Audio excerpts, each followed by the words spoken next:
इसकी भूमिका क्या है? क्योंकि लॉकडाउन में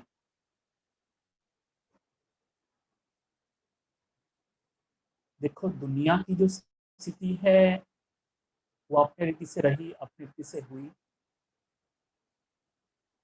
लेकिन ब्राह्मण परिवार में भी उस लॉकडाउन का जो साइड इफ़ेक्ट आया है और साइड इफ़ेक्ट का मतलब जो ब्राह्मण परिवार जिस मकसद को लेके हम निकले थे, जिस मकसद को लेके हम आगे बढ़ने की तमन्ना की थी, तो कहीं न कहीं लॉकडाउन हमारे लाइफ में कई चीज़ों को लॉक कर रहा है। दुनिया के हिसाब से दुनिया या सरकार अपने अनलॉक के तरीके से या अपने सिस्टम को अनलॉक कर रही है। लेकिन कहीं न कहीं हमारे भीतर में कुछ चीज़ें हैं जो अभी भी अनलॉक नहीं हो पा रही हैं, तो वो लॉक हो जाती हैं। इसके लिए कुछ सावधानियाँ बरतने की ज़रूरत है ब्राह्मण परिवार में, क्योंकि ऐसे लॉकडाउन हो सकता है कि आगे चल के भविष्य में हम बहुत देखें। क्योंकि परिस्थितियाँ किस तरीके से होंगी, अब सरकार को मालूम पड़ चुका है कि हम भीड़ को कंट्रोल करने के लिए लॉकडाउन एक तरीका है, दूसरा और कोई तरीका नहीं है। क्योंकि भारतीयों की जो मेंटालिटी है, उनका जो माइंडसेट है, उसके अनुसार लॉकडाउन सेट किया गया है। यह एक मनुष्यता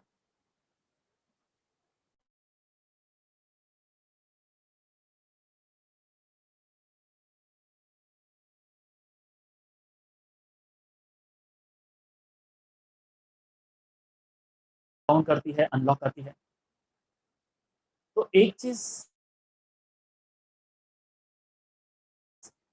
हमें क्लियर हो जाना चाहिए कि ये जो बाबा हमेशा कहते हैं चेकिंग एंड चेंजिंग, तो चेक करना और चेंज करना,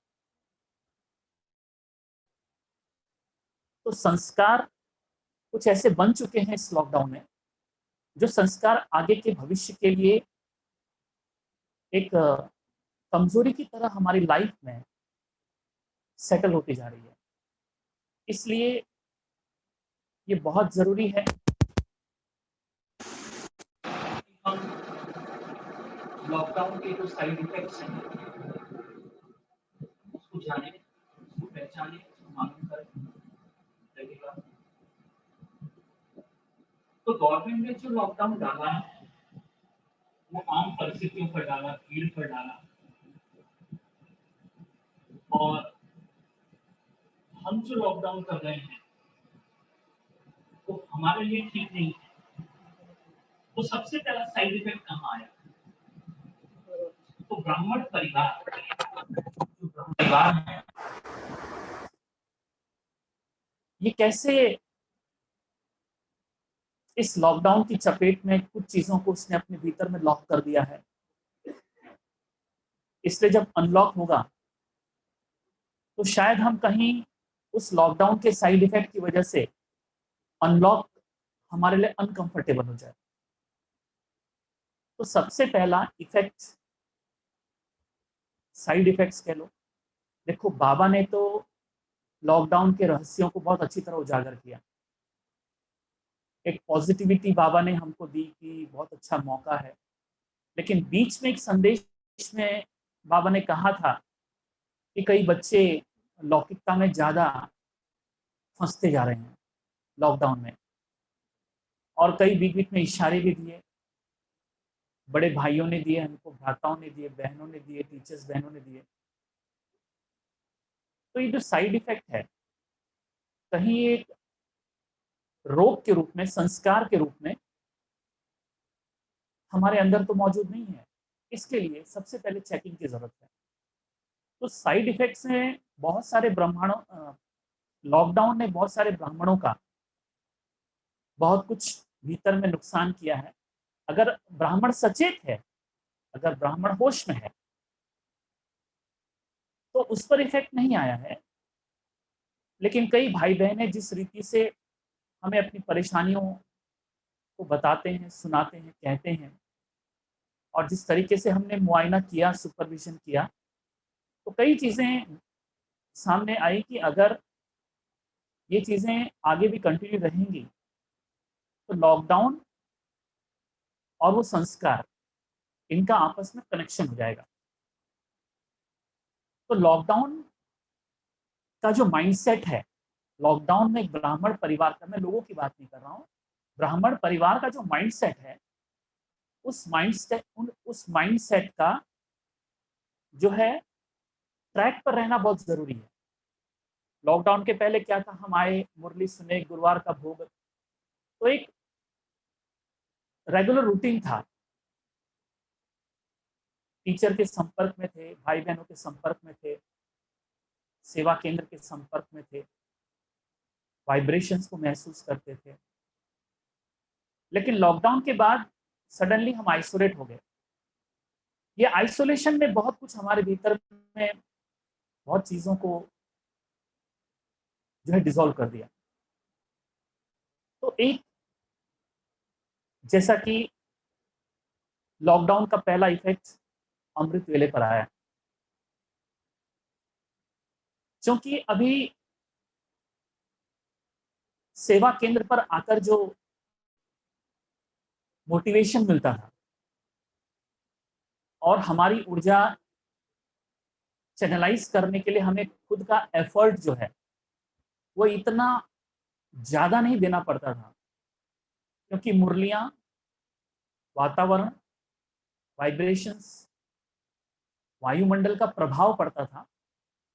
ये सारी चीज़ें मिलकर के हमें मोटिवेट करती थी अमृत वेला उठने के लिए। हम सजग थे।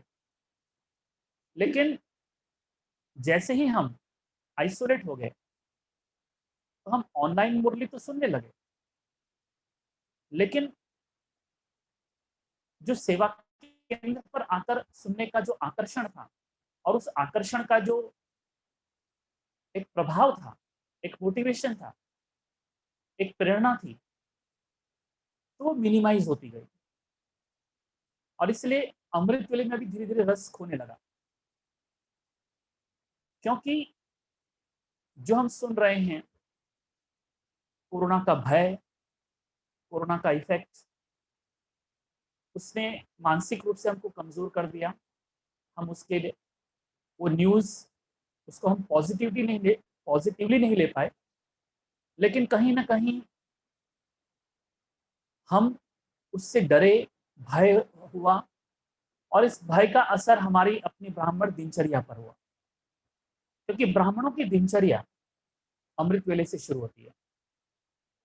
तो जो रेगुलर अमृत वेला कर रहे थे, तो उनका भी अमृत वेला धीरे-धीरे कमज़ोर, मिनिमाइज़ होने लगा। तो शुरुआत में कई तरीकों से हम मोटिवेट करते थे, मुरली के प्रश्न पत्र आपको भेजे, ये सेशन चला। फिर उसके बाद ऑनलाइन थर्सडेज़ एंड संडेज़ हम आपसे मिले, दीदी, और हम आपको मोटिवेट करते रहे। कई प्रोग्राम्स हमने ऑनलाइन किए। लेकिन ये कहीं न कहीं दिल में चुभता था कि सेवा केंद्र का इफ़ेक्ट जो है, वो ऑनलाइन में नहीं है। लेकिन करता क्या ना करता, मरता क्या ना करता, something is better than nothing. उस हिसाब से हम, चलो इतना था कि हम सुन रहे थे। फिर मधुबन से की मुरलियाँ सुनी, पर वो जो मोटिवेशन था जब धीरे-धीरे कम होता जाता है, तो उसका इफ़ेक्ट हमारे अमृत वेले पर आता है। और दूसरा कारण क्या था अमृत वेला क्यों कमज़ोर होने लगा? क्योंकि अब इंक्वायरी करने वाला कोई नहीं है कि अमृत वेले उठते हो क्या? तो धीरे-धीरे चार्ट भरने वालों की भी संख्या कम होने लगी। क्योंकि पहले हम चार्ट देते थे, फिर हमने उसकी रूपरेखा बदली। हमने कहा अभी जो माँगेंगे उनको हम चार्ट देंगे। लेकिन उसमें ऑप्शन तो था कि हर बार आपको चार्ट मिलता ही है, ऐसा कुछ ज़रूरी नहीं है। आप उसी चार्ट को कॉपी करके अपनी नोटबुक में बना सकते थे डेट वे लिख के। लेकिन धीरे धीरे हमने पाया कि चार्ट लिखना लोगों का बंद हो गया। अब यहाँ से साइड इफेक्ट शुरू हुआ, एक तो अमृत वेला और दूसरा चार्ट। अभी आज की तारीख में कितने लोग चार्ट लिखते हैं, अभी इसकी कोई मुझे गणित या ऐसा कोई नंबर मुझे मेरे पास नहीं है। पर अगर आज आप में से जितने भी लिखते हो वो बधाई के पात्र हैं। उनको मैं सेल्फ मोटिवेटेड ब्राह्मण कहता हूं। जब तक हम ये सेल्फ मोटिवेशन अपनी लाइफस्टाइल में नहीं लाते हैं तो हमारा हाल ऐसी होगा कि हम अमृत वेला मिस करने में हमको कोई परेशानी नहीं होगी। इसमें देर से उठना चालू हुआ, क्लास में आकर के जो मोटिवेशन मिलता था, क्योंकि गीता पाठशालाएं बंद हुई, उसमें भी कभी कई डीमोटिवेट हो गए। ये मैं आपको इसलिए बता रहा हूं कि अब ऐसा मत सोचना सब कुछ सुचारू रूप से आगे चलेगा।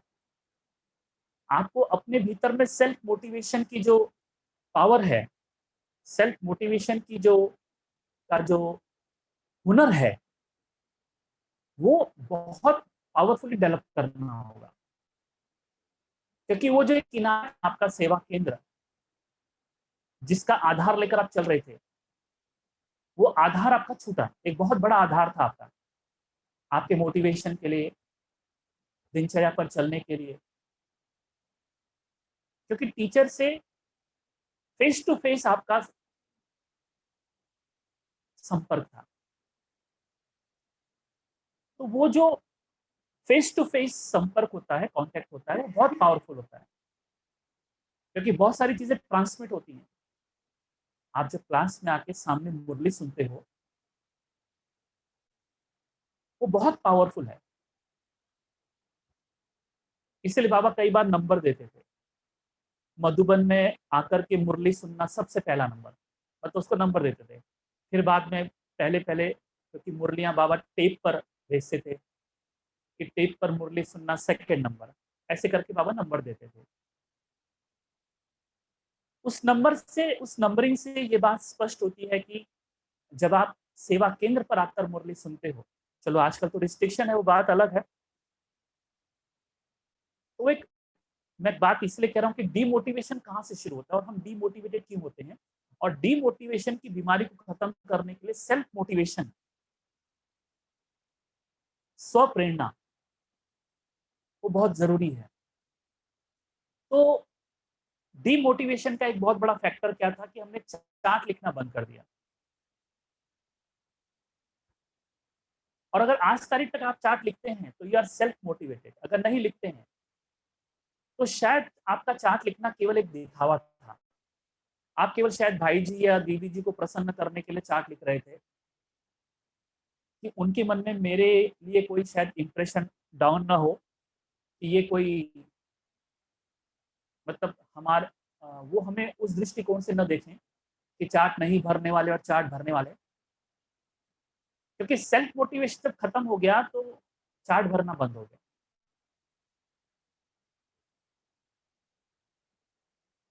चार्ट सबमिट करना बंद हो गया, वरना ऑनलाइन सबमिट करते थे। चार्ट की डिमांड कम हो गई। और फिर बीच में हमने प्रोविजन भी किया था कि अगर जो चार्ट है उस लॉकडाउन में ही आप तो बच्चों की तरह आप अपने नोटबुक में क्यों नहीं बना सकते हो, कौन सी बड़ी बात है उसमें। लेकिन वो भी शायद हमसे नहीं हुआ, because nobody is there to ask. कोई पूछने वाला नहीं रहा कि भाई आप चार्ट लिखते हो कि नहीं लिखते हो। क्योंकि चार्ट में अमृत वेले उठे क्या, ये सब चीजें थी। तो डीमोटिवेशन, डीमोटिवेटेड जिसको हम कहते हैं कि, और जहां तक पुरुषार्थ का सवाल, मैं पुरुषार्थ की बात के लिए मोटिवेशन की बात कर रहा हूँ। सेल्फ मोटिवेशन बहुत जरूरी है। तो अभी आपको अपनी लाइफस्टाइल में सेल्फ मोटिवेशन, इस फैक्टर को इंक्लूड करना होगा। मैं अमृत वेला किसी को दिखाने के लिए, कुछ इंप्रेशन के लिए नहीं कर रहा हूँ। मैं अमृत वेला किसी और के लिए नहीं कर रहा हूँ। बल्कि उस अमृत की धारा को जो मेरे भीतर सतत बह रही है, उस अमृत की धारा को का रसपान करना है, और वो अमृत है आत्मा। तो दिन का पहला पहर ही चूकना शुरू हो गया। दिन की शुरुआत ही हमारी मिसलीडिंग हो गई। दिन की शुरुआत ही हमारी बॉडी कॉन्शियस से शुरू हो गई। दिन की शुरुआत ही हमारी बेहोशी से हो गई, क्योंकि ये फाउंडेशन है। और समय था आपको, ऐसा नहीं कि नहीं था। समय है, अभी भी है। अभी भी कोई हमारी प्रणाली, कोई हमारा सिस्टम सुचारू रूप से नहीं है। इकोनॉमी पूरी कोलैप्स हो गई है। लोग फ्रस्ट्रेटेड हैं, डिप्रेशन में हैं, टेंशन में है, तनाव में है। तो हम ब्राह्मणों का सबसे पहला फर्ज क्या है? अपनी दिनचर्या पर स्टकअप रहना, अपनी दिनचर्या पर ट्रैक पर चलना। हमारी रेलगाड़ी दिनचर्या पर चलती रहे। तो रीफोकस करो अपनी दिनचर्या पर। हमारा अमृत वेला, हम आपको चार्ट नहीं दे, इसका मतलब ये नहीं कि आप चार्ट नहीं लिखोगे। आपको चार्ट नहीं लिखना है, लेकिन आपके लिए वो सुविधा हो गई। और मैं जरूर जानना चाहूंगा कि आज तारीख तक आप में से कौन कौन चार्ट लिख रहे हैं। इसके लिए आप दीदी के मोबाइल पर ईमानदारी से आप अगर बताएं तो अच्छा है कि मैं कंटिन्यूस आज तारीख तक चार्ट लिख रही हूँ, और जैसे ही कभी सेंटर पर आने का मौका मिलेगा, मैं ज़रूर वो चार्ट सबमिट करूँगी या करूँगा। तो एक हिंट हमको ज़रूर दीजिए। और आप में से जो भी लिखते होंगे वो तो ज़रूर भेजेंगे, नो डाउट्स, कि आज तारीख तक मैं लिख रहा था। तो दीदी के पर्सनल मोबाइल पर, व्हाट्सएप पर आप व्हाट्सएप करके भेजें कि मैं कंटिन्यूस आज तारीख तक मैं चार्ट लिख रहा हूँ। तो वो दीदी के मोबाइल पर आप भेजें, आज की तारीख तक, हो सके तो उसका फ़ोटो भी भेजें, हमें बहुत खुशी होगी। क्योंकि डीमोटिवेशन अगर भीतर में है, तो ये टेम्परेरी मोटिवेशन होता है जब आप यहाँ पर क्लास में आते हैं। इस मोटिवेशन को सेल्फ मोटिवेशन बनाना बहुत ज़रूरी है। तो अमृत वेला, अभी पूछने वाला कोई नहीं रहा, तो चार्ट में तो आपको, तो माइंड आपके साथ एक गेम खेलता है कि देखो अभी पूछने वाला कोई नहीं रहा, तो why you are writing the chart? Nobody is asking you. कोई आपसे पूछ नहीं रहा है, तो तुम क्यों लिख रहे हो? तो माइंड आपके साथ गेम खेलता है, क्योंकि चार्ट आपके साथ ये सबमिट नहीं करना है, तो आपके भीतर में कहीं गिल्ट भी पैदा नहीं होती है। तो धीरे धीरे वो गिल्ट भी खत्म हो गई कि मैं अमृत वेला नहीं उठता हूँ, इसका पश्चाताप जो है वो खत्म हो गया। और जहां अमृत वेला न उठने का पश्चाताप खत्म हो जाता है, प्रायश्चित खत्म हो जाता है, तो परिवर्तन भी नहीं होता। क्योंकि प्रायश्चित, पश्चाताप और परिवर्तन, प्रायश्चित कह लो या पश्चाताप कह लो, परिवर्तन का आधार है। मतलब डीपली आप रियलाइज करते हो कि आई एम नॉट ओके। और अगर प्रायश्चित सही तरीके का हो, क्योंकि प्रायश्चित करने वाले ढोंगी बहुत हैं, जो खाली ढोंग करते हैं,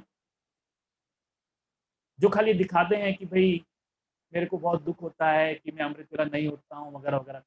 ऐसे बड़बड़ करने वाले ढोंगी हमने बहुत देखे हैं, बहुत हमारे सामने ही बोलते हैं, बहुत दिल करता है उठने का, ये करने का। तो ये ढोंगियों की भाषा है, चालाकों की भाषा है। और जिसको रियल प्रायश्चित होता है, वो परिवर्तन कर लेता है। प्रायश्चित जितना गहरा होगा, परिवर्तन उतना पावरफुल होगा। रियलाइजेशन जितना पावरफुल होगा अपनी गलतियों का,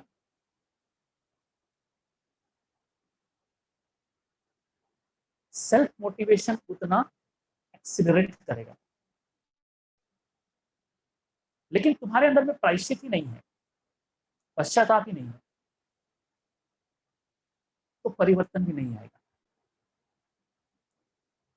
इसलिए लॉकडाउन के समय भी कई बीके जागे नहीं हैं, वो अभी भी सो रहे हैं।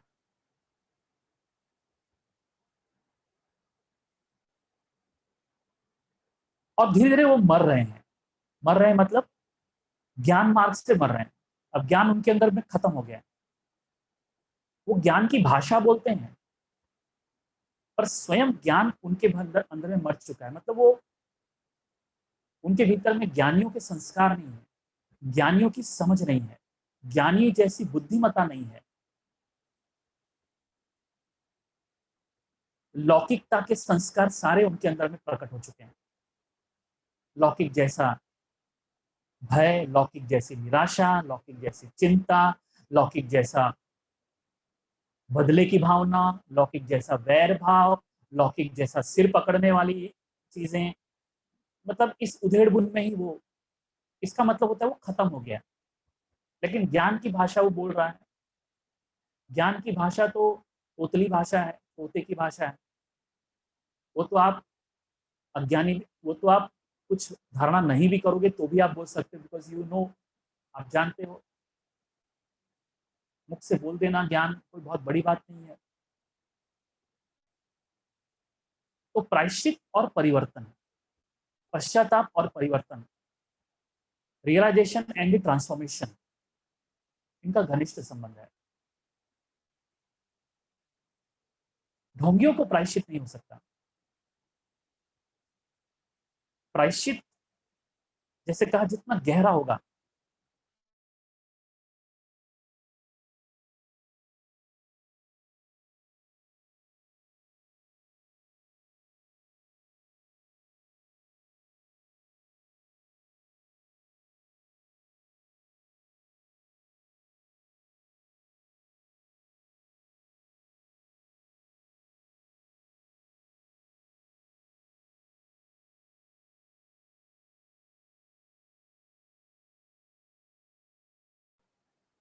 और जैसे मैंने कहा दिनचर्या,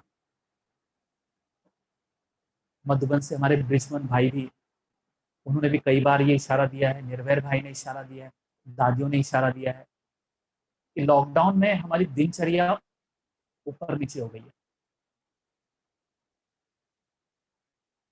और फिर जरा सा भी अगर टाइम मिल रहा है तो हम उसको सफल नहीं कर रहे हैं। और लोग जो लॉकडाउन में कर रहे हैं वही हम कर रहे हैं। लोगों के लिए लॉकडाउन की एक्टिविटीज अलग है, हमारे लिए लॉकडाउन की एक्टिविटी अलग है। हमारे लिए लॉकडाउन की एक्टिविटी एक वरदान है, एक कृपा है पुरुषार्थ के लिए। तो जिनको पुरुषार्थ की तमन्ना थी, जो कहते थे हमको समय नहीं मिल रहा है, हमने देखा उनको समय मिलते हुए भी वो पुरुषार्थ नहीं कर पा रहे, क्योंकि पुरुषार्थ की तमन्ना केवल एक ढोंग थी, केवल एक ऊपर का एक कलेवर था। वो दिखावा था कि मेरे को बहुत पुरुषार्थ करना है, टाइम ही नहीं मिलता है। आज उनको टाइम है, लेकिन वो घर में पुरुषार्थ नहीं कर पा रहे, क्योंकि कभी उन्होंने पुरुषार्थ को सिंसियरली और सीरियसली लिया ही नहीं है। उन्होंने अपने आप को बदलने का जो पुरुषार्थ है, अपनी मानसिकता के मन के लेवल तक अपने आप को बदलने की चेष्टा कभी उन्होंने की ही नहीं है। तो लॉकडाउन एक बहुत अच्छा मौका था आइसोलेट होकर। ये आइसोलेशन नहीं था, लेकिन ऋषि मुनियों की तरह एक गुफा की निर्मित थी। भले वो गुफा कोई वास्तविकता नहीं थी, लेकिन गुफा का मतलब आइसोलेशन हो जाना। तो बहुत मौके थे, बहुत मौके हैं। तो एक बीके को इस नजरिए से सोचना है कि मेरी दिनचर्या कैसी ठीक रहे। तो अमृत वेला छूट गया, मुरली अध्ययन छूट गया, मुरली श्रवण कंटिन्यू रहा, मुरली सुनना कंटिन्यू रहा, लेकिन मुरली अध्ययन खत्म हो गया। मुरली के द्वारा अंदर से पॉइंट्स निकालना, उस पॉइंट्स पर मंथन करना, विचार सागर मंथन खत्म हो गया, खाली मुरली सुनना रह गया। और हम केवल सुनने तक अपने आप को सीमित किए। हमने कहा कि आइसोलेशन में यही करना है, लेकिन स्व की तरफ से जो करना है, भाई मुरली तो आपने सुनी, वो किसी ने आपको फीडिंग दे दिया, अब आप उस मुरली पर का क्या करोगे? What you are doing with the मुरली, उसमें से पॉइंट्स निकालना, मंथन करना, चिंतन करना, उसके बारे में सोचना, ये हमारी दिनचर्या से निकल गया। तो अमृत वेला निकल गया, चाट निकल गया, मुरली मंथन निकल गया। लिखना मंथन नहीं है, जो लिखा उस पर मंथन करना है, उसको मथना है, उस पर चिंतन करना है। एक समय वो था जब मुरली मिलती नहीं थी, लोग कई किलोमीटर, मील चल के आते थे, और आज तुम्हारे मोबाइल पर मुरली अवेलेबल है। आप कहाँ की मुरली सुनने चाहते हो? आप पांडव भवन की मुरली सुनना चाहते हो? आप शांतिवन की मुरली सुनना चाहते हो? आप किसी और सेंटर की मुरली सुनना चाहते हो? आप अपने सेंटर की मुरली सुनना चाहते हो? आपके पास कितने चॉइसेस हैं? एक मुरली 50 जगह से सुन सकते हो आप। लेकिन प्रॉब्लम क्या हो गई? आपको सुनने की आदत लग गई। अब उस मुरली का करना क्या है? मंथन। दादी 8 बार मुरली पढ़ती हैं, तो दादी मंथन करती हैं, मुरली पढ़ती नहीं है, मंथन करती है। इसलिए दादी जानकी की क्लासेस कितने फेमस हो गए। आप जब पत्थर पुष्प सुनते हैं संडे संडे को, तो उसमें दादियों के क्लासेस होते हैं, दादी जानकी का भी क्लास होता है। तो दादी जानकी क्यों प्रसिद्ध हुई? मुरली मंथन की वजह से। तो मुरली मंथन दिनचर्या में, तो अमृत वेला खत्म हो गया। और अमृत वेला भी हम जब करने लगे, तो उसमें भी अमृत वेला पावरफुल बनाने का वो तरीका था। अमृत वेला करना और अमृत वेले को डेली बेसिस पर पावरफुल बनाना बहुत जरूरी है। हम काम उतारने के लिए अमृत वेला उठ गए, हम नेमिनाथ की तरह उठने लगे, नियम पूर्वक उठने लगे, लेकिन हमारा सही अर्थों में शक्तिशाली अमृत वेला चूक गया। ये निशानियां ठीक नहीं है आगे के सर्वाइवल के लिए, ये निशानियां ठीक नहीं है आगे के लॉकडाउन के लिए, आगे की परिस्थितियों के लिए। क्योंकि सिविल वॉर हम सभी सुनते हैं मुरलियों में, जो भारत में नूंद है, थर्ड वर्ल्ड वॉर बाहर की नूंद है, सिविल वॉर अपना इंटरनल मैटर है। तो जब सिविल वॉर होगा तो बाबा ने कहा एक घर से नहीं निकल पाएंगे। आज भी हम वही परिस्थिति देखते हैं, पर निमित्त कारण सिविल वॉर नहीं है, निमित्त कारण कोरोना है, बीमारी है, जंतु है। तो हम घर से बाहर नहीं निकल पा रहे हैं, बहुत कम निकलते हैं। अभी तो फिर भी लोग निकल रहे हैं, लेकिन डर की वजह से। तो हमारी दिनचर्या एक बहुत बड़ी अहम भूमिका निभाती है आगे की परिस्थितियों का सामना करने के लिए। जैसे कहा ना, क्योंकि दिनचर्या में लोग नहीं थे, दिनचर्या को प्रभावशाली नहीं बनाया। मुरली सुनना प्रभावशाली नहीं था, सुन रहे थे, मतलब मुरली सुनना एक मिनिमम लेवल का मुरली सुनना क्या होता है? गए क्लास में बैठे मुरली सुनना। अब उस मुरली सुनने में दिल लगा नहीं लगा नहीं, मुरली सुनना जो इफेक्टिव मुरली सुनना है वो नहीं है। तो मुरली सुनने में इंप्रूवमेंट नहीं हुई।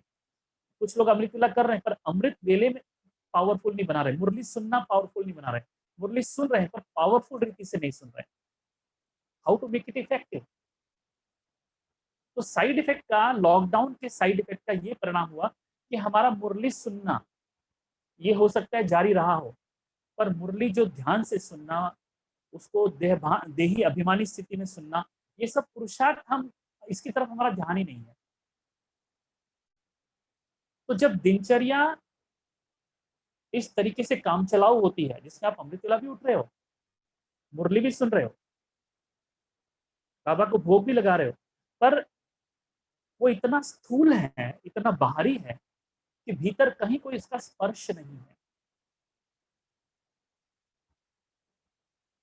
वो बाबा को भोग लगाना आपके रोंगटे नहीं खड़े कर पा रहा है, रोम रोम पुलकित नहीं होता है। अमृत वेला, अमृत वेला रोमांच नहीं है उसमें कोई, उसमें कोई रोमांच नहीं है, मुरली सुनने में कोई लहर नहीं है। आज भी देखो हमने मुरली चालू की सुबह, कोई कभी भी आ रहा है, अपने बाप का घर है ना भैया, कभी भी आप सुबह मुरली क्लास में हम देखते हैं कोई कभी भी आ रहा है, क्योंकि अपने को एक बार हाजिरी देना है ताकि दीदी और भाई जी खुश हो जाएं।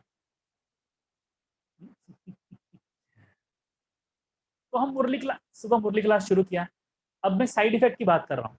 अब ये साइड इफेक्ट देखने में आ रहा है हमको, मॉर्निंग मुरली क्लास में, इवनिंग मुरली क्लास में जितने लोगों ने नाम लिखा है वो सब आए नहीं है, साइड इफेक्ट्स। जो लोग चार्ट लिखते थे अभी नहीं लिख रहे हैं, साइड इफेक्ट्स। जो अमृतुल्लाह करते थे छूटने लगा है, साइड इफेक्ट्स।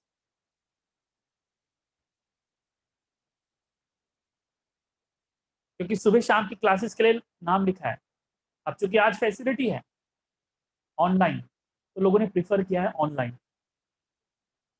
साइड इफेक्ट्स, अगर आप आ सकते हो तो आए, लिमिटेड सीट्स हैं डेफिनेटली, वो हम इतना कंट्रोल करेंगे। लेकिन जिन्होंने भी कहा हम सुबह आएंगे, हम शाम को आएंगे, वो नहीं आ रहे हैं। और अगर आ भी रहे हैं तो खाना खाने के बाद लोग टहलते कैसे हैं?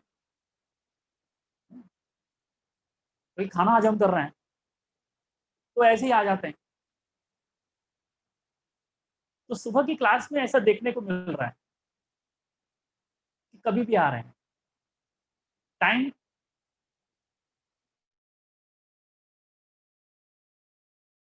आपको व्हाट्सएप में दिया जाता है, पर दे आर नॉट रेगुलर। अब उनके पास बहाने बहुत हैं, रात को देरी से सोया था, तबीयत ठीक नहीं थी, वगैरह वगैरह वगैरह, फलाना ढिमकाना, बहुत है। साइड इफेक्ट्स, ये है साइड इफेक्ट, लॉकडाउन के साइड इफेक्ट। और क्यों है ये साइड इफेक्ट, किनको हुआ है साइड इफेक्ट? जो लॉकडाउन के पहले जिनकी दिनचर्या में जो जो मुद्दे थे, अमृत वेला पावरफुल नहीं हुआ है, अमृत वेला हुआ है पर पावरफुल नहीं हुआ है, मुरली सुनना हुआ है पर पावरफुल नहीं हुआ है। मुरली सुनने तक ही सीमित है, कानों में जा रही है, बस इतना है। क्या जा रहा है, आई एम नॉट बॉदर्ड, कानों में जा रहा है बस।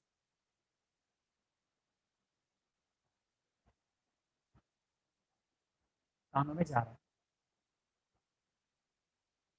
आज भी हम देखते हैं जिन्होंने मुरली क्लास में सुबह लिखा है वो नहीं आते, शाम की मुरली क्लास में नहीं आते, कुर्सियां खाली रहती हैं, और वो बताते भी नहीं है कि हम नहीं आएंगे।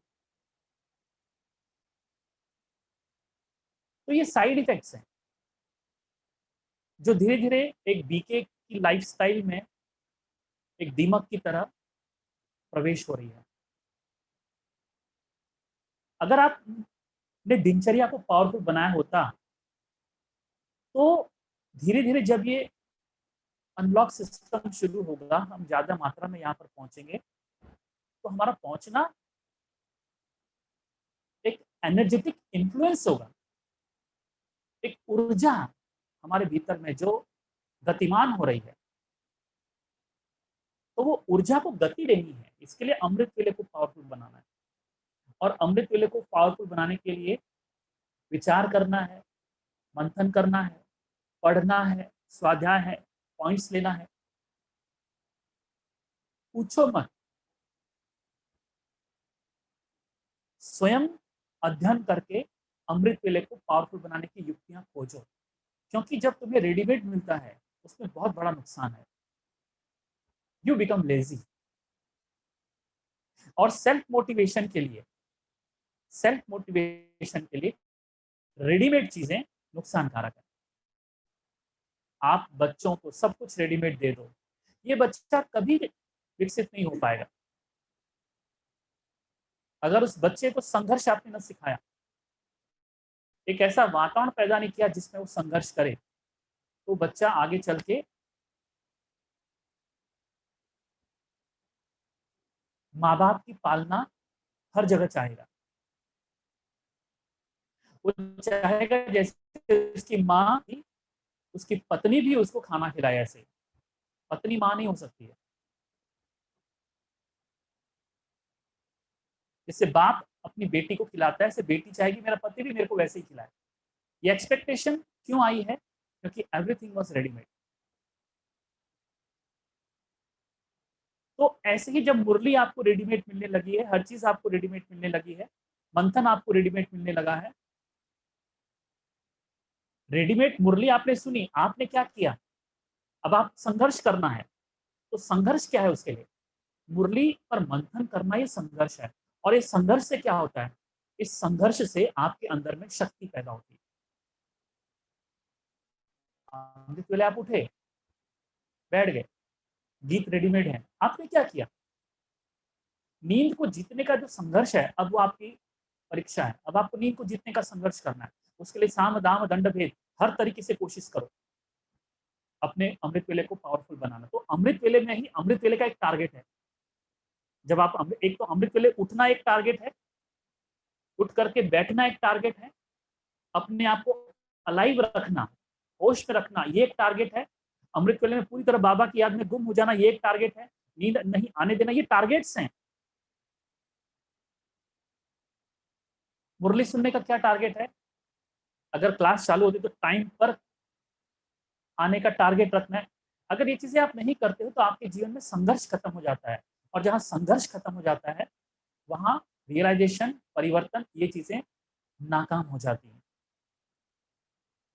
तो पुरुषार्थ में संघर्ष डालो। अभी विल पावर को मजबूत करो और खुद ही सोचो मैं कैसे अपने अमृत वेला को पावरफुल बनाऊं।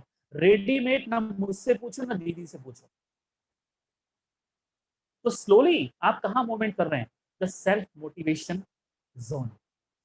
आप खुद ही खुद को मोटिवेट करो, मुरलियां पढ़ो, सोचो कैसे मैं करूं, अपने आप को मोटिवेट करो।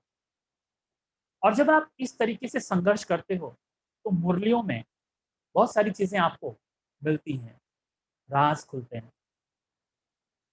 अव्यक्त वाणी का अध्ययन, मनन, चिंतन, ये क्रिएटिविटी है। संघर्ष, क्रिएटिविटी बहुत बड़ी चीज है।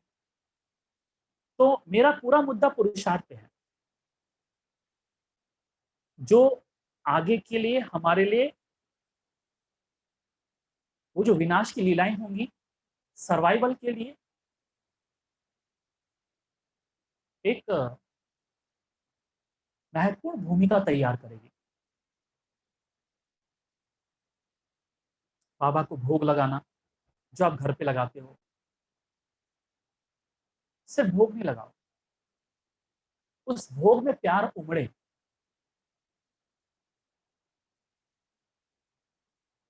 वो भोग लगाने की प्रथा कंटिन्यू रखो। चलो और कुछ नहीं तो फल का भोग लगाओ, उसको कंटिन्यू रखो। ऐसा नहीं कि सिर्फ आपकी खाने की थाली आई तो थोड़ा 2 मिनट बाबा को याद कर लिया। जो कर सकते हैं वो कीजिए। घर में प्रॉब्लम है तो फिर there is no option at all, फिर तो कर ही नहीं सकेंगे। घर में दूसरे कोई ज्ञान में नहीं चलते और वो हो हल्ला करते हैं तो बात अलग हुई। लेकिन अगर हो हल्ला नहीं है, अगर ठीक है वो आप पे हंसते हैं, नो प्रॉब्लम, लेकिन आपका कंटिन्यू है बाबा को लगाना। और कई बार भोग पर हमने मुरलियां भी चलाई हैं और आपको बताया भी है कि भोग के लिए क्या क्या करना चाहिए। तो घर में भी जरूर भोग लगावें। ये दिनचर्या के स्टेप्स हैं जो आपको करना है। और करना है मतलब ये सिर्फ इसलिए नहीं कि करना है, बल्कि इसमें एक जान डालिए। अमृत वेले में जान डालना शुरू करो, मुरली सुनने में जान डालना शुरू करो। वरना ये जो आपके आप जो मुरली क्लास में पंक्चुअल नहीं है, ऑन टाइम नहीं है, आप मैनेज नहीं कर पा रहे हैं अपनी लाइफस्टाइल को कि मुरली पूरी सुने, तो ये सब इस बात का संकेत है कि मुरली सुनने में जान नहीं है। आप खाली खाना पूर्ति कर रहे हैं, आप खाली खाना पूर्ति कर रहे हैं, आप खाली लिहाज कर रहे हैं, आप खाली एक रिस्पेक्ट दे रहे हैं कि मुरली सुनना है, इस श्रीमत को रिस्पेक्ट दे रहे हैं। लेकिन आपके अपने खुद के respect is something, respect is not realisation. The real respect comes from the realisation मेरी अपनी कमियों का।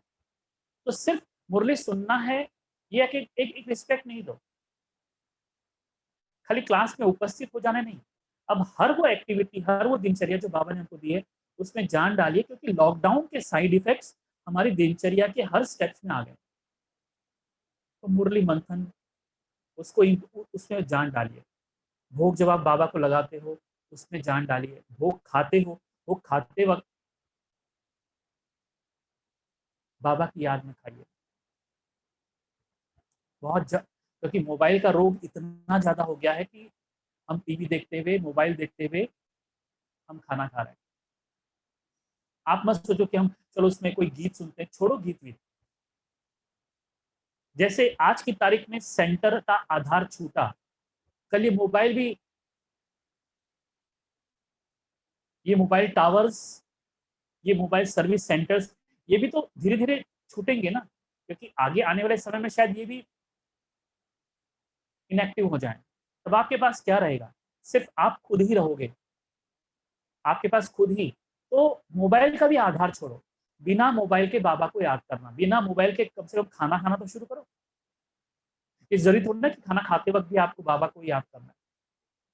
चलो ठीक है, मन भटकता है, ठीक है, लेकिन कब तक आप मन को इस तरीके से भटकाने की आदत कि जब तो क्या होगा ना, ये अगेन आधार बनेगा कि जब भी मुझे खाना खाना है मेरे को मोबाइल का गीत सुनना है। ये आधार बेकार है। मेरे को भोग लगाना है, मेरे को बाबा के गीत सुनना है। नहीं, धीरे धीरे भी आधार छोड़ो, वक्त आ गया है। एक समय हम कहते थे कि नहीं अभी थोड़ा आधारों का सहारा लो, साधन का सहारा लो। अब साधन का सहारा नहीं लो, साधना को बढ़ाओ। इन साधनों ने आपकी साधना को, अब इतने हम इतने साधनों को यूज करने लगे हैं कि साधनों से हमको मुक्त होना था, हम साधनों के वशीभूत हो गए। तो बिना गीतों के सहारे बाबा को याद करना, बिना गीतों के सहारे, पहले पहले आपको थोड़ा रूखा सूखा लगेगा, पर इससे आपकी रियल जो ऊर्जा है, रियल जो उमंग है, रियल जो खुशी है वो प्रकट होगी। क्योंकि गीतों को सुनने से, अगेन मैंने कहा, ये एक्सटर्नल मोटिवेशन है, it is not internal motivation. ये बाहरी बाहरी प्रेरणा है, ये अंतःस्फुरण नहीं है, इंटरनल प्रेरणा नहीं है। तो ये चीजें छोड़िए। बिना गीतों के, बिना मोबाइल के अब प्रैक्टिस कीजिए। नहीं जम रहा है फिर से कीजिए आप। चलो आपको नहीं जम रहा है ठीक है, लेकिन अभी इसको थोड़ा बैलेंस रखिए। बिना गीतों के बाबा को याद करना और गीतों से बाबा को याद करना। धीरे धीरे फिर गीतों का मात्रा कम कीजिए और बिना गीतों के। और जब उसमें कुछ प्रॉब्लम आती है तो सोचिए क्यों मुझे ऐसा हो रहा है, गीत अच्छे क्यों लग रहे हैं, बाबा अच्छा क्यों नहीं लग रहा है, बाबा को याद करने में मजा क्यों आ रहा है, गीतों के द्वारा ही बाबा को याद करने में। तो इसमें क्या हो गया कि आपकी जो आंतरिक आंतरिक दिल थी ना, आंतरिक आंतरिक जो एक खुशी थी, आंतरिक जो प्रेम था, वो हमेशा दबा रह गया। तो गीत, संगीत, लाल लाइट, यही हमारे आधार बन गए। ऐसा नहीं कि हम सेवा केंद्र पर भी चलाते हैं, क्योंकि हमें पता है कि सेवा केंद्र पर हर कोई परफेक्ट नहीं है। हर कोई बिना गीतों की याद नहीं कर सकता, हर कोई बिना लाइट के याद नहीं कर सकता, हर कोई कहीं भी याद नहीं कर सकता।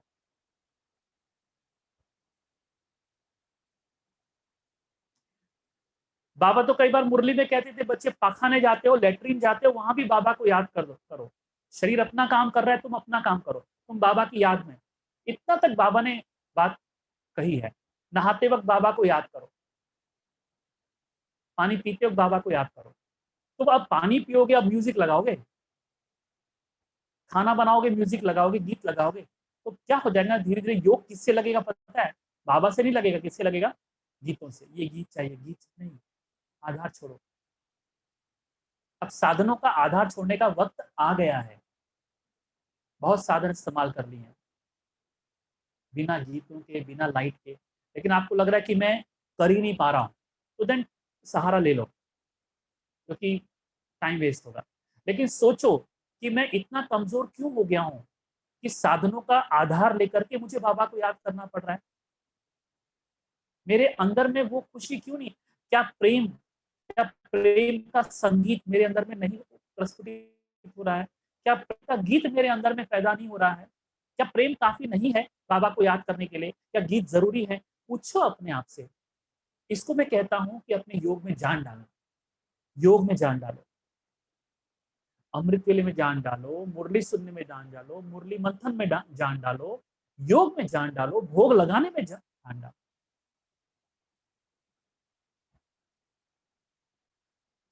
रात सोते हो, साइड इफेक्ट वहां भी आ गया। कईयों को नींद नहीं आती है, भय, चिंता, उदासी, कई चीजें।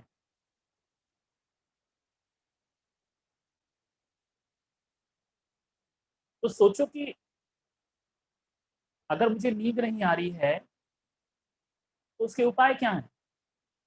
वन इज फिजिकल, आप किसी डॉक्टर के पास जाइए, पूछिए क्या है। कुछ दिन पहले की मुरली में बाबा ने कहा था, बच्चे शरीर को, बीमारी को दवाई रूपी फ्रूट दे दो। क्या कहा था? दवाई रूपी फ्रूट, याद आ रहा है? बाबा ने कहा था दवाई रूपी फ्रूट।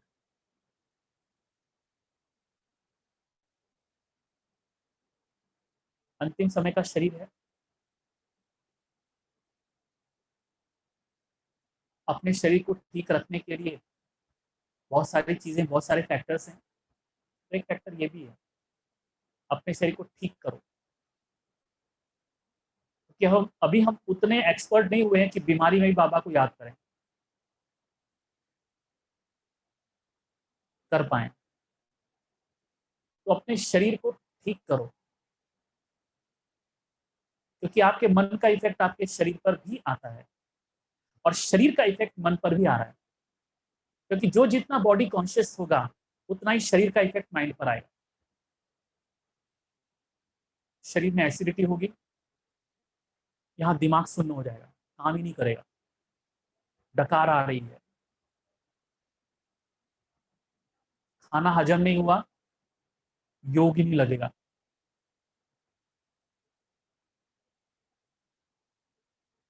खाना हजम नहीं होगा, योग नहीं लगेगा, शरीर का इफेक्ट आ रहा है।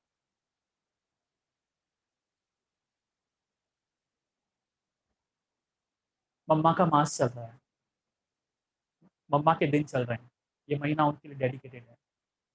मम्मा को कैंसर हुआ, लेकिन मम्मा बॉडी कॉन्शियसनेस में नहीं थी, इसलिए कैंसर का कहीं भी कोई इफेक्ट चेहरे पर नहीं था। She was not controlling, she was conscious. Soul conscious and the supreme conscious. बाबा कॉन्शियस थे, सेल्फ कॉन्शियस थे, सोल कॉन्शियस थे। इसलिए कैंसर जैसी खतरनाक बीमारी, वो समय जब ट्रीटमेंट भी नहीं मिलता था और कैंसर की अंतिम स्टेज, मतलब मम्मा जाने वाली है, भयानक पीड़ा से गुजर रही है मम्मा। कैसे? बॉडी कॉन्शियसनेस में नहीं है मम्मा, सोल कॉन्शियस में है। इसलिए बीमारी और मैं दोनों के बीच में एक अलगाव है। हम उतने अभी पावरफुल नहीं हुए हैं। हम छोटी मोटी, छोटा सा सिर दर्द होता है, हमारी बाहर की एक्टिविटी सब सत्यानाश कर देते हैं। एसिडिटी होती है, जो एक्टिविटी कर रहे हैं उसमें कुछ ना कुछ मिस्टेक कर देते हैं। अंदर एसिडिटी हुई, बाहर रोटी जली, कनेक्शन है। पति से झगड़ा हुआ, नमक डबल गिर गया, बॉडी कॉन्शियसनेस, उसका इफेक्ट इधर आता है। तो साधनों का आधार अगर कम करोगे तो ये जो साइड इफेक्ट्स हैं, और इफेक्ट क्यों हो रहे हैं, अगेन मैंने कहा, दिनचर्या हमारी पावरफुल नहीं थी, सडनली लॉकडाउन हुआ तो लॉकडाउन का साइड इफेक्ट आ गया। और यही होगा, जो अलबेले होकर चल रहे थे दिनचर्या में, लॉकडाउन में साइड इफेक्ट आना शुरू हो गया, और अपनी दिनचर्या, जो एक काम चलाऊ थी, वो काम चलाऊ भी दिनचर्या नहीं कर पा रहे।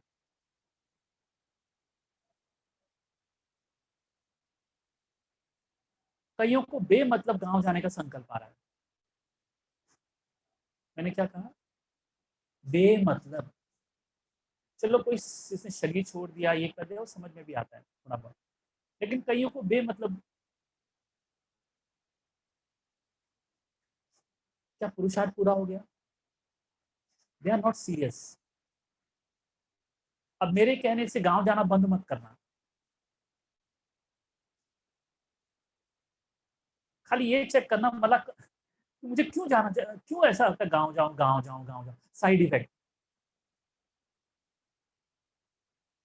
इतना सारा पुरुषार्थ की मतलब उनको उनको सेंस ही नहीं है पुरुषार्थ क्या करना, उनको लक्ष्य ही नहीं है। आगे चल के ये बहुत डिस्टर्ब होंगे, क्योंकि परिस्थितियां ही ऐसी आ रही हैं। जैसे लॉकडाउन में कई वीके डिस्टर्ब हो गए, ऐसे आगे के हो सकता है ये लॉकडाउन एक परिस्थिति थी, तो जैसे अभी डिस्टर्ब हुए हो, ऐसे आगे भी ये तो एक सैंपल है। आगे भी कई ऐसी परिस्थितियां होंगी जिसमें हम बहुत ज्यादा डिस्टर्ब हो जाएंगे। अगर दिनचर्या हमारी पावरफुल नहीं है, तो सिर्फ दिनचर्या नहीं, कैसी दिनचर्या? पावरफुल दिनचर्या। Whatever you are doing, अगर आप अमृत वेले कर रहे हैं, इट इज नॉट पावरफुल, तो बहुत जरूरी है कि हम उसको पावरफुल बनाएं। एंड व्हाट इज पावरफुल, वो आपको मैंने कुछ हिंट्स दिए हैं, उन पर विचार कीजिए। क्योंकि ऐसे लॉकडाउन हो सकता है आगे भी हो, लॉकडाउन ना हो, कुछ और परिस्थितियां हो, और तुम अपने आप को अकेला, बेसहारा, मजबूर और दयनीय स्थिति में पाओगे। और तब बाबा को याद करने में भी कुछ मजा नहीं आएगा, क्योंकि बाबा को याद करने में कभी मजा आपको आया ही नहीं है। इसीलिए वो लॉकडाउन आपके लिए सजा होगी, मजा नहीं। आप सोचोगे कि बाबा की याद में डूब जाऊं, पर डूब नहीं पाओगे, बल्कि गमों में डूबने लगोगे। डूबना था बाबा में, डूब गए गम में। और लॉकडाउन में ऐसी हुआ है, क्योंकि बाबा के साथ कनेक्शन नहीं था, बाबा को ऊपर ऊपर से याद करने का तरीका था, बहुत डीपली नहीं जुड़ पाए, उन्होंने अपने योग को पावरफुल नहीं किया है इतने सालों में। तो सडनली लॉकडाउन आया तो वो गमों में डूबने लगे, बाबा में नहीं डूब पाए, इवन दो उनके पास सफिशिएंट टाइम था, कई घंटे थे उनके पास, पर मिनटों भी बाबा को याद नहीं कर पाए, उखड़ जाता था मन। वो एक जगह बैठ ही नहीं पा रहे हैं, क्योंकि योग उसको गहराना, उसको पावरफुल बनाना, ये सेल्फ मोटिवेशन उनकी जिंदगी में खत्म हो गया। उस इसलिए उन्होंने अपने आप को इतनी बड़ी दुर्दशा में पाया, दयनीय स्थिति में। कहने में तो आता है कि हम बीके हैं, बाबा के बच्चे हैं, हमको कोई दुख नहीं होना चाहिए, लेकिन पाया गया कि दुख क्यों हो रहा है, क्योंकि वो जो योग को पावरफुल बनाना था, वो नहीं बनाया। इसे जब खाली टाइम मिल गया योग करने का, वो योग ही नहीं कर पाए, उनको योग में मजा आना है, नहीं आ रहा है। और ही उनके पुराने संस्कार उन पर हावी हो रहे हैं। उन संस्कारों पर उन्होंने कभी गौर ही नहीं किया कि ये मेरा संस्कार बुरा है, क्योंकि उन्होंने हमेशा मेरा संस्कार ठीक है, इसी बात पर वो अड़े रहे। मेरे संस्कार ठीक है, मेरा ऐसा बोलना, मेरा ऐसा चिल्लाना, मेरा ऐसा दुखी होना, मेरा ऐसा शिकायत करना, ये सब उसको वो ठीक ही कहते रहे। अब वो अपने ही संस्कारों के कारण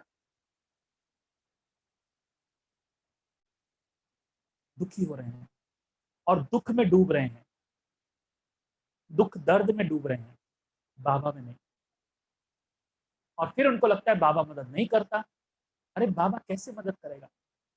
तूने अपने संस्कारों को इतना हावी करा कि देवभान भी अति में जा चुका है। देवभान का भी जो असर है बहुत ज्यादा हो गया, और देवभान का असर जिस पर ज्यादा है, तो लॉकडाउन का साइड इफेक्ट तो उस पर बहुत पावरफुल होना है। लॉकडाउन तुम्हें पूरा अंदर से खंगाल के रख दिया है, तुम्हारे पूरे संस्कारों को अंदर से निकाल के बाहर कर दिया, तुम्हारे हाथ पे दे दिया कि ये देख।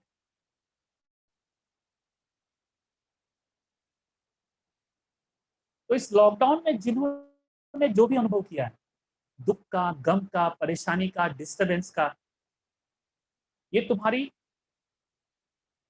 लूज दिनचर्या का, अलबेली दिनचर्या का, काम चलाओ दिनचर्या का परिणाम है। कोई दोषी नहीं है। तुम अकेले बाबा की याद में रह ही नहीं पा रहे हो। और बड़े मजे से कहते थे हम, अकेले आए हैं, अकेले जाना है, अकेले रहना है। लेकिन ये अकेलापन हमारे लिए बहुत भारी पड़ गया, क्योंकि दिनचर्या जो पावरफुल बनानी थी, वो हम पावरफुल नहीं बना पा रहे, उसके लिए युक्तियां नहीं अपना रहे। सेल्फ मोटिवेशन, अभी स्वयं स्टडी करो, खुद ही खुद को मोटिवेट करो, क्योंकि अभी जो आपको सेवा केंद्र पर आना या नहीं आना जो भी है, ये ज्यादा दिन नहीं चलेगा। ऑनलाइन भी शायद हम इतना मिल पाएंगे आपसे नहीं, धीरे धीरे आइसोलेट होते जाओगे। अब आपके अंदर में आपकी अपनी खुद का पुरुषार्थ, आपकी खुद की लगन, खुद का बाबा से कांटेक्ट, खुद का योग, यही अल्टीमेटली काम आएगा। ना भाई जी काम आएंगे, ना दीदी जी काम आएंगे, ना दादी जी काम आएंगे। आपका अपना बाबा से जो कनेक्शन है ना, वही काम आएगा। मेरी बात आप लिख कर रखना। और ये बात मेरी नहीं है, मैं बाबा की बात ही आपसे कह रहा हूँ।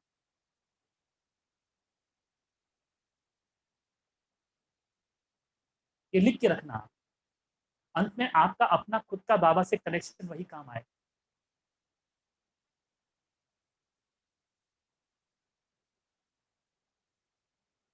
फोन लाइन्स नहीं होंगे, कनेक्शन नहीं होगा, नेट नहीं होगा। तो अब वो जो लक्ष्य है, अंतिम लक्ष्य कि अकेले हो गया हूं, तो बाबा के साथ का अनुभव करो।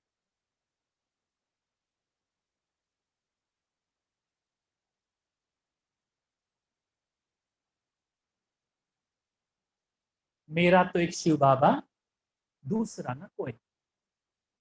अब वो अल्टीमेट स्टेज को, उसका लक्ष्य रखो।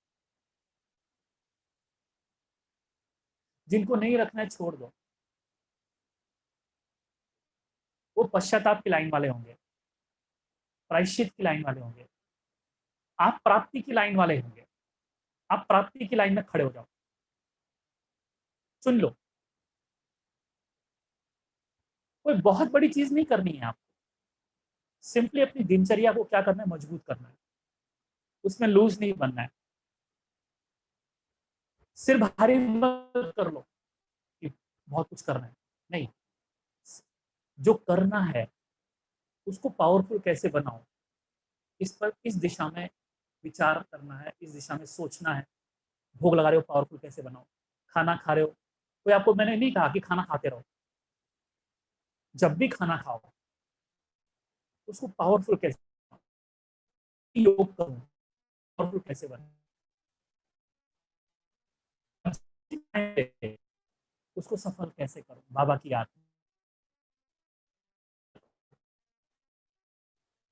में। जब भी टाइम मिले, ऐसे की टीवी देख के कोरोना अपडेट देखता हूँ, कितने गए, ये चलता रहेगा। बहुत ज्यादा कोरोना अपडेट नहीं देखो, थोड़ा देख लो एक बार दिन में हमारी दुनिया का क्या हाल है, बस। जो भी आपको समाचार सुनने हो, पर 24 घंटा समाचार नहीं देखो। जब भी टाइम मिला टीवी ऑन कर दिया। बच्चों को करने दो, उनको करने दो, पति को करने दो, उनका उनका काम है, उनका पार्ट प्ले कर रहे हैं। टीवी चालू हो, मेरा योग नहीं लगता, क्यों? यही तो है साइड इफेक्ट। दिनचर्या पावरफुल न होने से, योग पावरफुल न होने से टीवी खींचता है। है ना? क्यों खींचता है?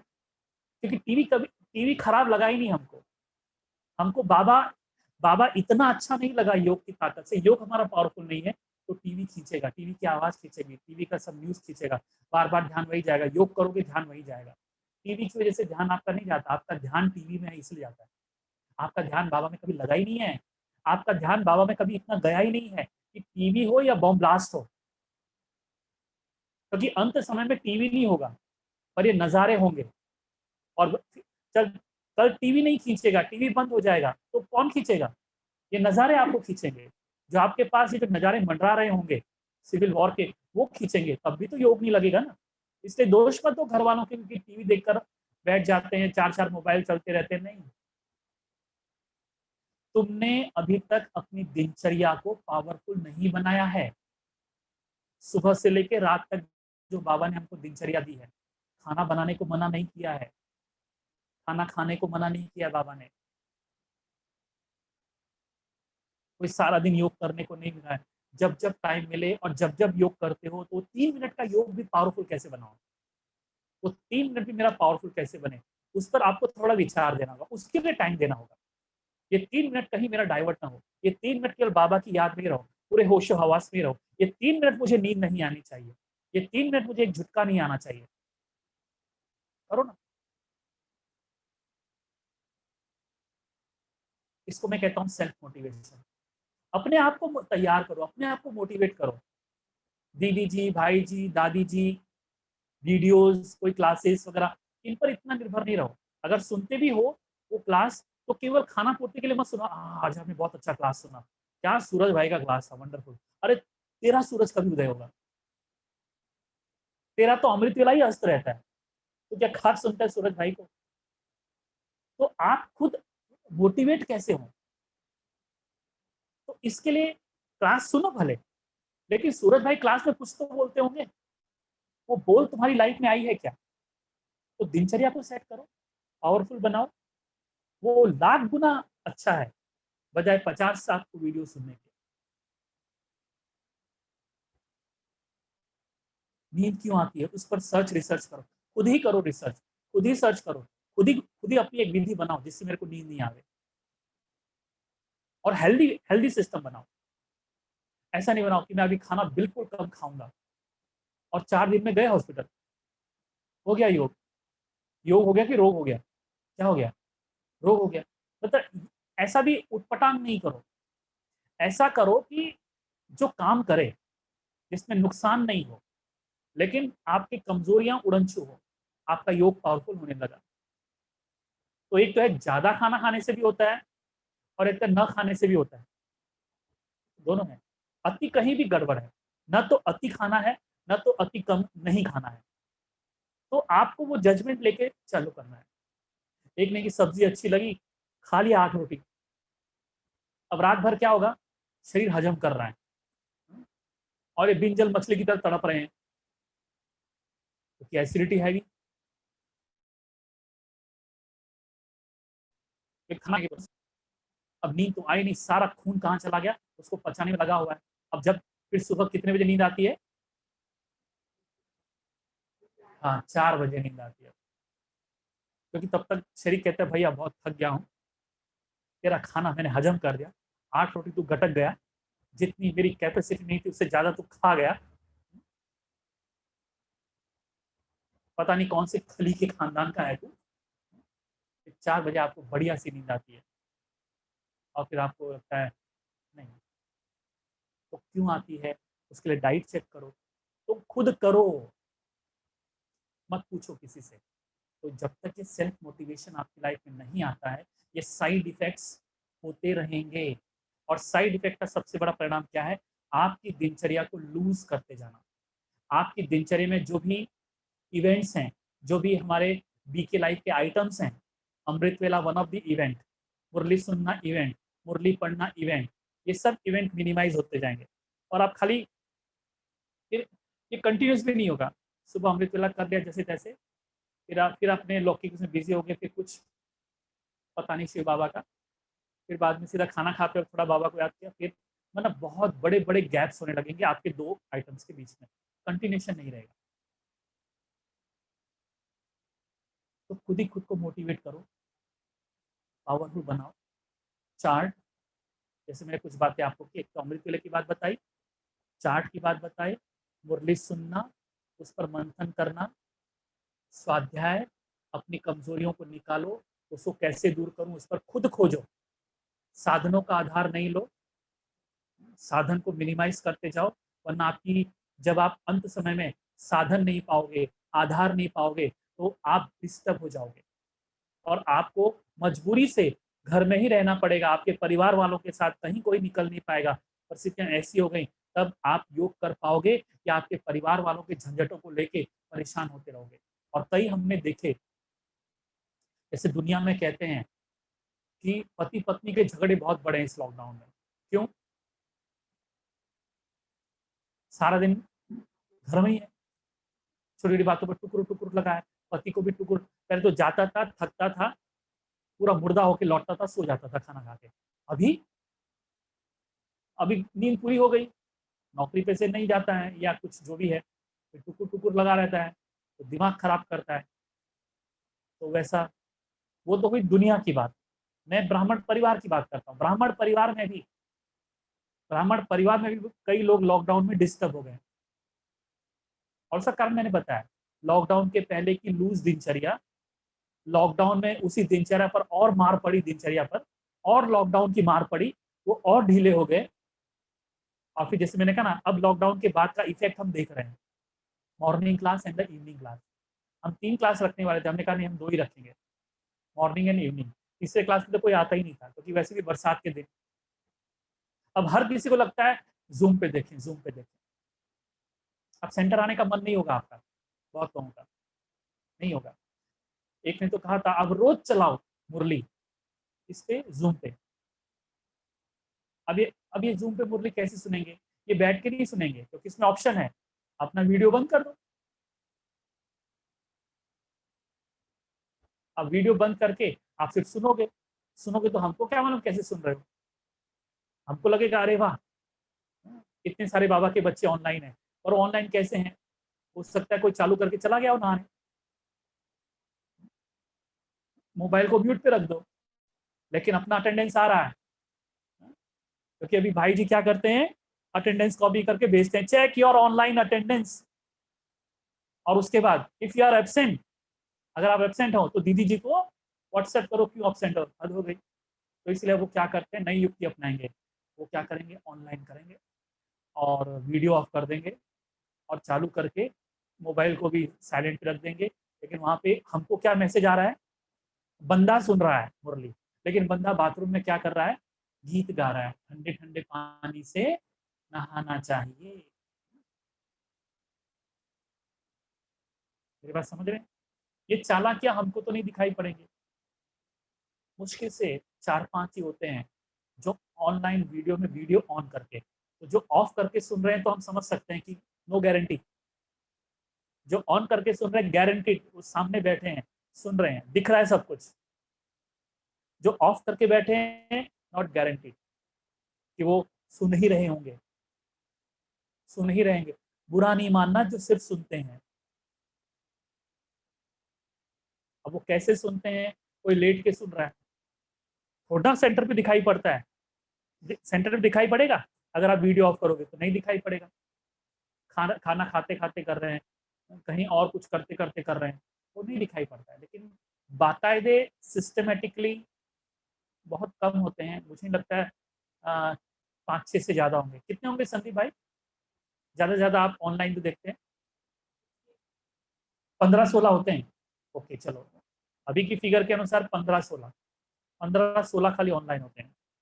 ठीक है, मतलब इन मतलब वो पूरे कॉन्शियस में है, मैं ये मानता रहूँगा कि वो पूरे कॉन्शियस में देख रहे हैं कि नहीं हम कैमरा के सामने हैं, हमारा वीडियो वहाँ भी जा रहा है, तो कॉन्शियस में बैठे हैं। जैसे यहाँ पर कैसे अभी आप कॉन्शियस पे बैठे हो, कैसे यहाँ पर हर सीट में, क्योंकि कॉन्शियस में हो, होश में हो, ऐसे वो मतलब उसका जो इफेक्ट है। तो साइड इफेक्ट में क्या होता है, आप अपना वीडियो ऑफ कर दोगे, ये side one of the side effect है। आप सिर्फ सुनोगे, फिर कैसे भी सुनोगे, क्लास चल रही है ना, अपना उधर अटेंडेंस गया है ना, बस चेक योर अटेंडेंस। तो हम तो भेजेंगे अटेंडेंस भी, क्योंकि हमें तो मधुबन से इंस्ट्रक्शन है। अभी तो 2 अटेंडेंस होंगे, ऑनलाइन एंड ऑफलाइन अटेंडेंस। अभी हमको वैसा सेट करना है। तो ये जो साइड इफेक्ट्स है ना, इनसे बचो, मैं आपसे कह रहा हूँ, साइड इफेक्ट है, इनसे बचो। क्योंकि आगे चल के जैसे लॉकडाउन में आपने जिन परेशानियों का सामना किया, जो मानसिक प्रताड़ना, पीड़ा से आप गुजरे, वो पीड़ा एक अनुभव के रूप में ले लो और उस पीड़ा से कुछ सीखिए। वो पीड़ा परिवर्तन बने, अहो सौभाग्य।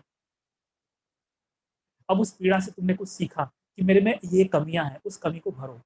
क्योंकि ऐसी पीड़ादायक परिस्थितियां आगे और उत्पन्न होने वाली है, क्योंकि इसी लॉकडाउन में बहुत सारे बीके ने शरीर छोड़ा कोरोना की वजह से।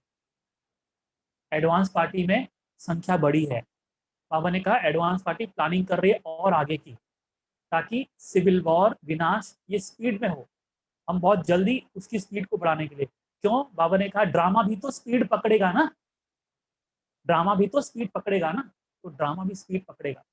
तो स्पीड पकड़ेगा मतलब ये परिस्थितियां और ऐसी व्यापक होंगी, और दिनचर्या में अगर हम सेट नहीं है तो हमारी दिनचर्या हमें ही ले डूबेगी। हमारी दिनचर्या हमारे लिए दुख का कारण बनेगी, हमारी दिनचर्या हमारे लिए दुख का कारण बनेगी। इसलिए दिनचर्या को और टाइट बनाओ, उसमें और क्या ऐड कर सकते हो। तुम्हारे रोजमर्रा के काम चलते रहेंगे, को नहीं छोड़ना है। रोजमर्रा के काम में फालतू कामों को छोड़ना है जहाँ तुम्हारा टाइम वेस्ट हो रहा है, और जो भी टाइम बचा उस पर इस दृष्टिकोण से सोचना है। और जैसे मैंने कहा, खुद ही खुद रिसर्च करो। बहुत हो गया गाइडेंस, बहुत हो गया मार्गदर्शन। बाबा की मुरलियां चलना भी बंद हो गई, जानते हैं आप, है ना। अव्यक्तवाणियां बंद हो गई, मुरली का सीजन चला, मुरली खत्म हो गई, जो लाइव मुरली थी। बाबा अव्यक्त हुए, उसके बाद लाइव मुरली खत्म। फिर अभी अव्यक्तवाणी चली, अव्यक्तवाणी का भी सीजन खत्म। अब एक ही सीजन रह गया है, सेल्फ मोटिवेशन सीजन। अब वो सीजन चल रहा है। खुद ही खुद को संभालो, physically, mentally, spiritually, locally, socially, family point of view. अब अपने आप को इतना संभालना है कि कल जाके हमको दूसरी आत्माओं को, दूसरे लोगों को, शरीर छोड़ने वाली आत्माओं को संभालना है। और यहां से अगर आप स्ट्रांग नहीं होंगे, और दिनचर्या आपको यहां से स्ट्रांग करेगी, दिनचर्या पावरफुल होगी, ये स्ट्रांग बनेगा, और ये स्ट्रांग बनेगा तो आप दुनिया के लिए क्या बनेंगे, आधार स्तंभ बनेंगे। और अगर आपको लूज रहना है तो इट इज योर ऑप्शन। इसलिए मैंने कहा दो लाइनें। कौन सी दो लाइनों की बात की थी आज मैंने? एक प्रायश्चित और पश्चाताप की लाइन, और एक प्राप्ति की लाइन होगी। एक हाहाकार की लाइन होगी और एक जय जयकार की लाइन होगी। एक हाय हाय की लाइन होगी और एक की लाइन होगी। तो मत समझ की लाइन बाबा ने दुनिया वालों के लिए कहा। अब में से कभी कभी शायद कोई हाय हाय की लाइन में खड़े होंगे, और वो वही होंगे जिनकी दिनचर्या बहुत ही लूज हो चुकी है। इसलिए प्राप्ति की लाइन में खड़े होने का संकल्प करके ही आज आप ये सोचें। आइए, अभी हमारे पास 10 मिनट बचे हैं। हम इस 10 मिनट में अपने मन को पावरफुल बनाएंगे आज के क्लासेस के अनुसार।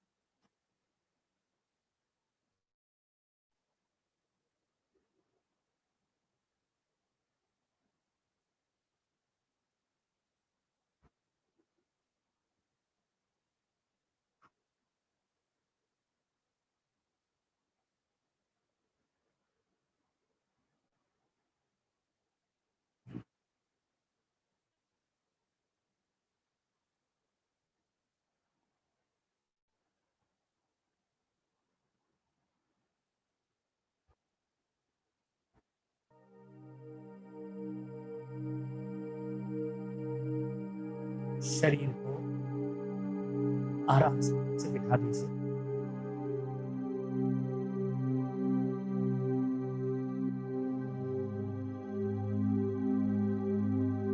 पेट की हड्डी सीधी, चेहरा सीधा, आंखों को आहिस्ते आहिस्ते बंद कर दीजिए।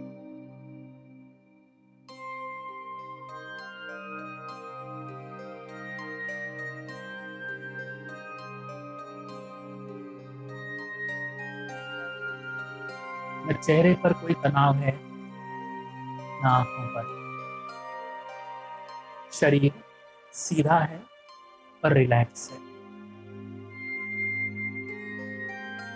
जैसे वृक्ष का तना सीधा होता है, शाखाएं, पत्तियां रिलैक्स होती हैं, ऐसे ही शरीर के रीढ़ की हड्डी स्थिर है, और उसके चारों ओर जो शरीर है वो रिलैक्स है।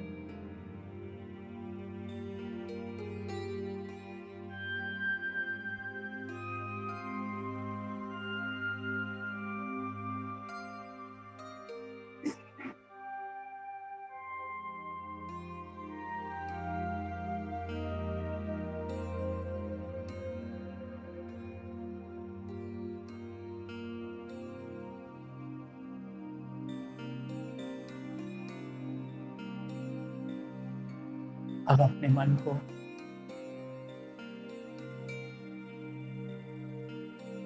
संकल्प दीजिए,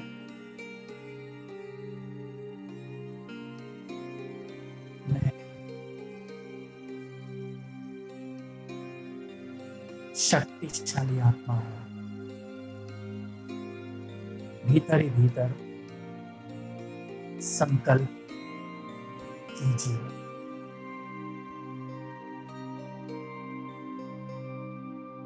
मुझे अपनी दिनचर्या को शक्तिशाली बनाना है।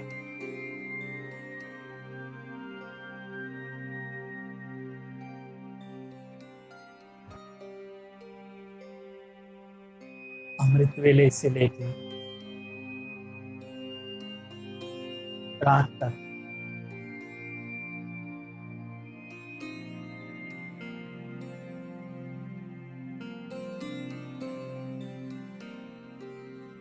जो भी बाबा की श्रीमत है,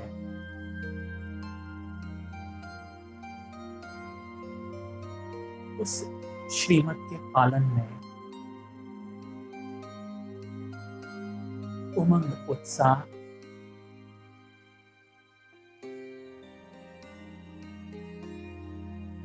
और प्राण फूंकना है।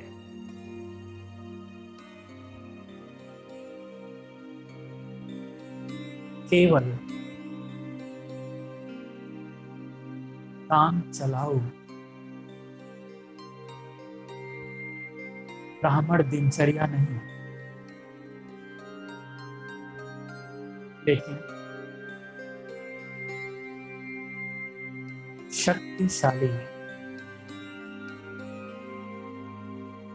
दिनचर्या।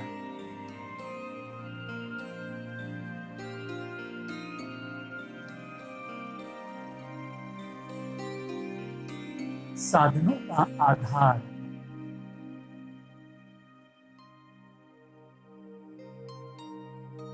कम करते हुए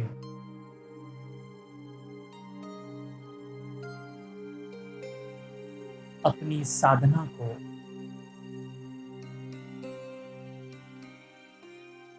साधन मुक्त साधना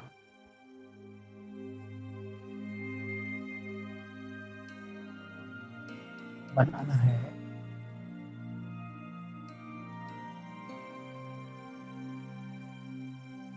अपने योग को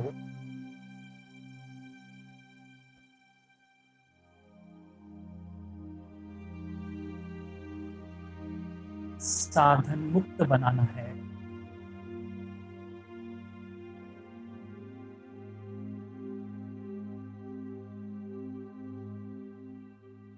मैं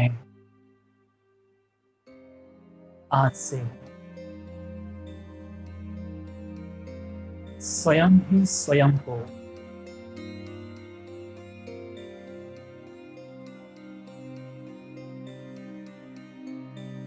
पुरुषार्थ के लिए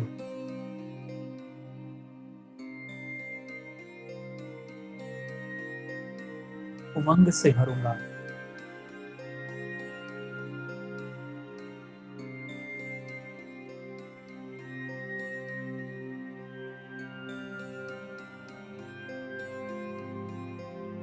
मैं मंथन करूंगा,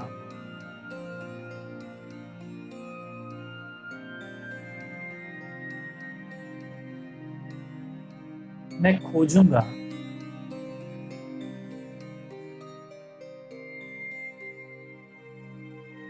अपनी दिनचर्या के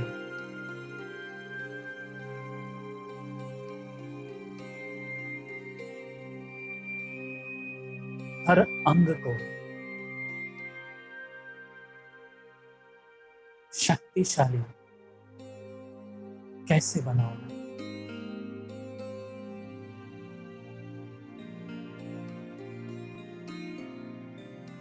क्योंकि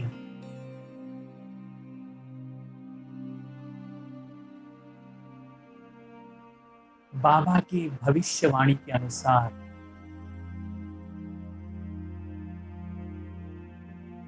आगे आने वाला समय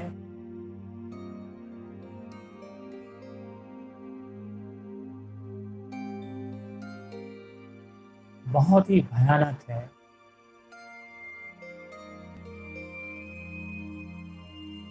और ऐसे में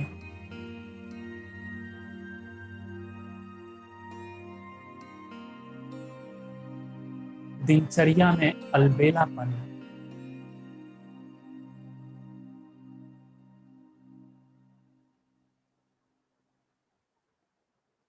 मेरी मानसिक स्थिति को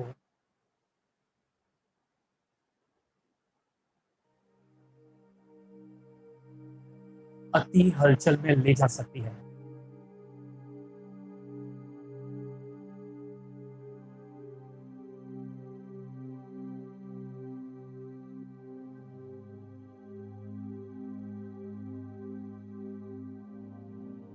एक बहुत बड़ा परिवर्तन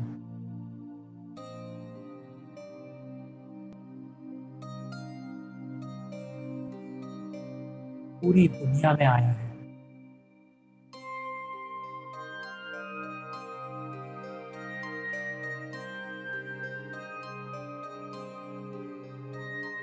ये एक संकेत है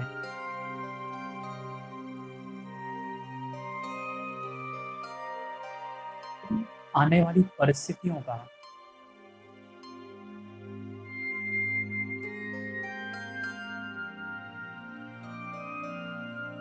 जिनका सामना करने के लिए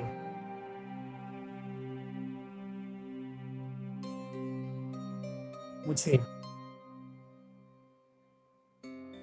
अपने आप में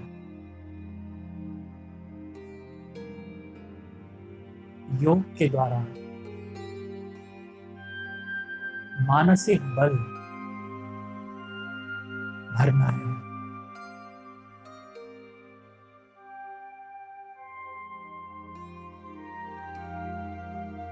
वो परिवार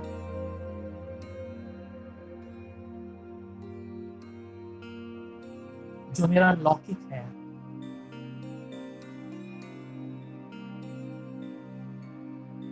उस परिवार को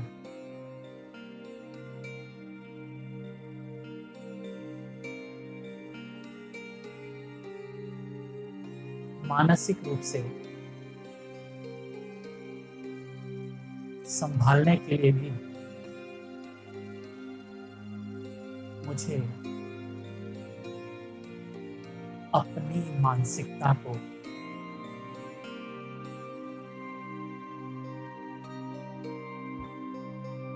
दिनचर्या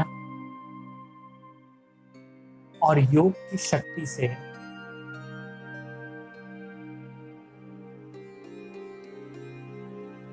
सशक्त बनाना है, वरना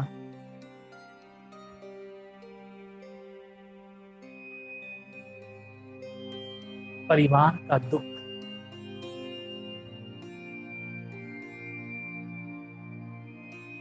मेरी मानसिक दुर्दशा का कारण बन सकता है।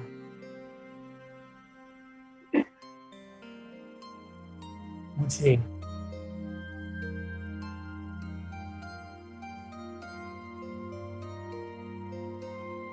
अब आंख बंद नहीं करना है और होश में आकर के अपनी दिनचर्या पर पूरा पूरा ध्यान देना है।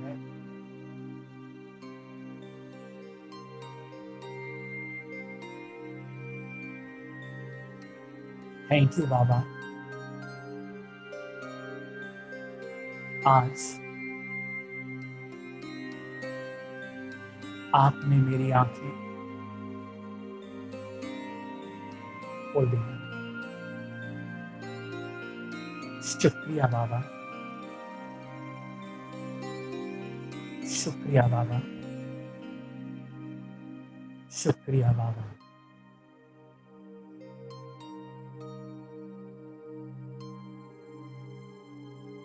अब धीरे धीरे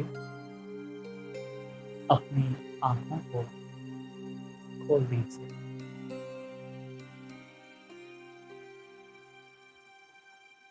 ओम शांति शांति शांति।